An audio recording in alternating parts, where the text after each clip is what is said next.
Hello students. Today's topic growth in capital stock and steady state. At any moment, the capital stock is a key determinant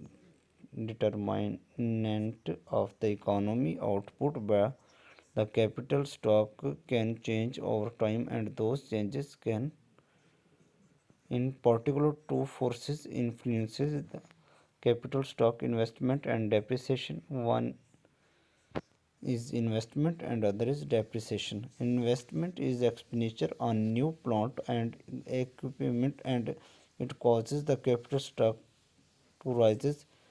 Depreciation is the wearing out of old capital due to aging and use and it causes the capital stock to fall.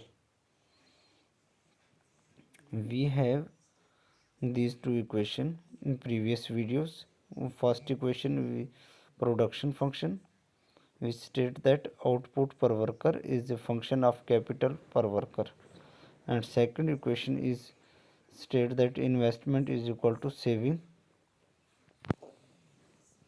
By substituting the production function for y, we can express investment per worker as a function of the capital stock per worker. The value of y is equal to fk in the second equation. What will get investment per worker is equal to saving rate times fk. In this equation relate the existing stock of capital k to the accumulation of new capital I, that is I investment per worker. Here we have two axes. On the horizontal axis we have taken capital per worker, and on the vertical axis output per worker.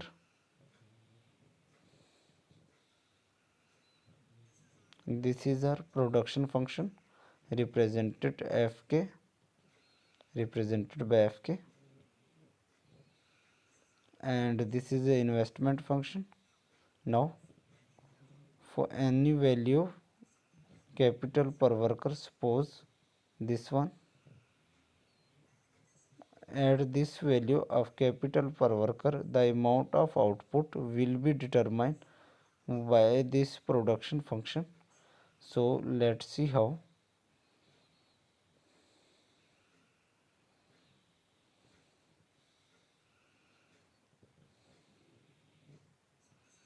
This is output per worker. In the same way, at this of value of per capital in per worker investment function, investment per worker. Now we have already studied this equation. Thus output per worker, consumption per worker, investment per worker. In the next equation we can write it is as y minus I equal to c. That means the gap between output per worker and investment per worker, which is this one, consumption per worker.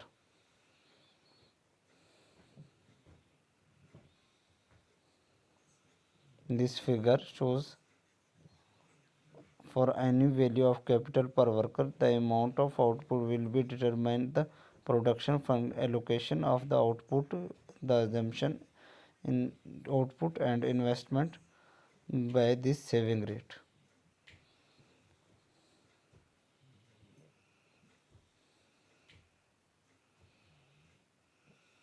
To incorporate depreciation into the model, we assume that a certain fraction delta of capital stock wear out each year. Here delta is called depreciation rate. For example, if capital lost an average of 25 years, then the depreciation rate will be 4% per year. That means the value of delta point 0.04. The amount of capital that depreciates each year is delta K. Here we have two axes. On the horizontal axis we have taken capital per worker. On the vertical axis we have taken depreciation per worker, delta K. This is our depreciation curve, and constant fraction delta of capital stock we have. So every year depreciation is proportional to the capital stock. We can express the impact of investment and depreciation on the capital stock with this equation. Change in capital stock is equal to investment minus depreciation. So we can write change in K equals I minus delta K, where change in K is the change in capital stock between one year and the next. We, we have already seen this equation, that is I is equal to saving rate times Fk.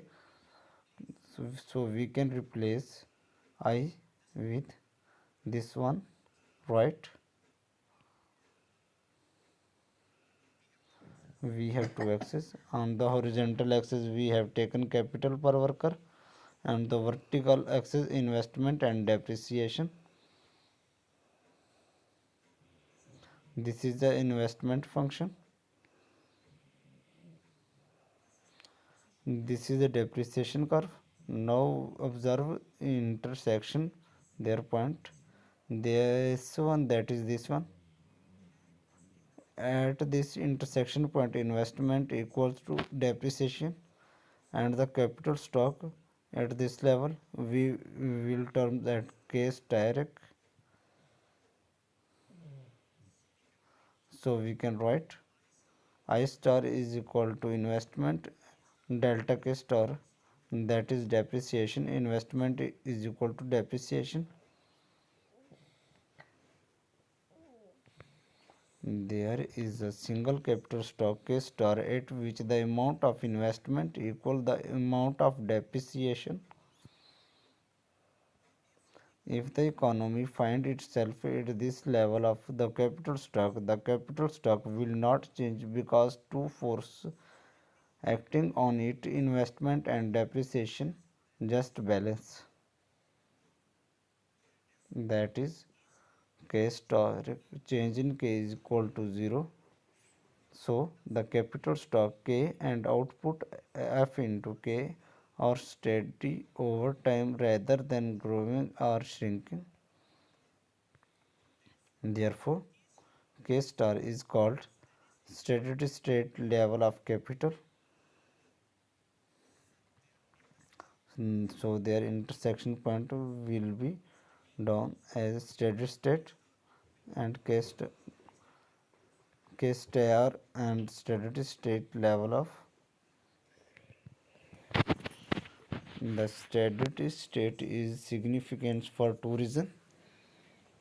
An economy at the steady state will stay there regardless of the level of capital with which the economy begins. It end up with the steady state level of capital. In this sense, the steady state represents the long run equilibrium of the economy. To see why an economy at steady state, suppose that the economy the loss then the capital stock level such as K1. At K1 the amount of investment will be I1 and the amount of depreciation delta K1. You can know this. At K1 investment exceed depreciation. In this case capital stock will rise and will continue to rise under steady state level of capital. Similarly, suppose that the economy for the steady state level A2 K2, the K2 amount of the investment I2, and I2 is the investment, delta K2 is the depreciation. That this time the amount of depreciation is exceed to investment until it reaches the steady state level of once a capital investment equal to depreciation. Low pressure for the capital stock, the increase in or decrease. Thank you and